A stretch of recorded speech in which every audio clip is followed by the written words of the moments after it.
It's a reality that child abuse takes place, and there's certainly been a lot of instances recently that I think are opening all of our eyes. Nancy Brommel has noticed, and so have we. Explosive sex abuse charges. Jerry Sandusky. Mitchell Britt sentenced for having sex with a student. 7 teens are claiming they were sexually abused. As a mother, Nancy has made it her mission to keep stories like this from happening. It's called SAFEchild, and it all starts in first-grade classrooms. Good morning.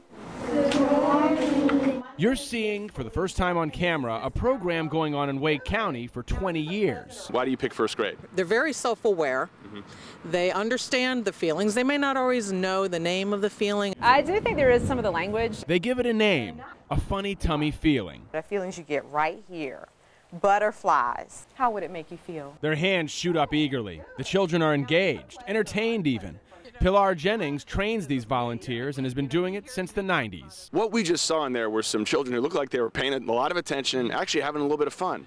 It is a fun program because that way they're able to embrace the message. The message? We have a right to say no. No! For some practice, they bring out a puppet named Trickster. He might even say, "Your mom wants you to do this." Don't believe him. That instinct, that funny tummy feeling, trust that every time. A couple brave first graders lead the way. Robbie, I forgot my science book.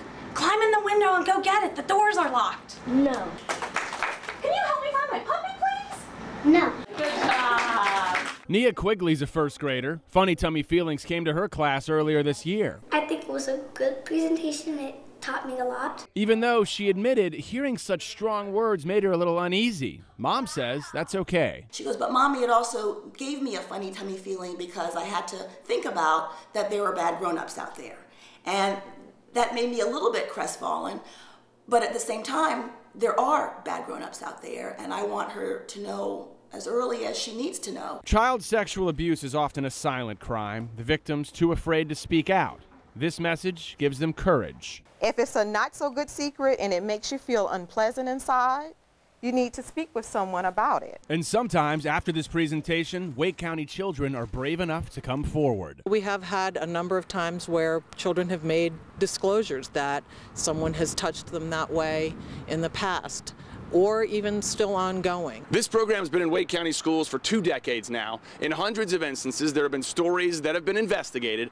Dozens of times, children have clearly disclosed that they've been sexually abused.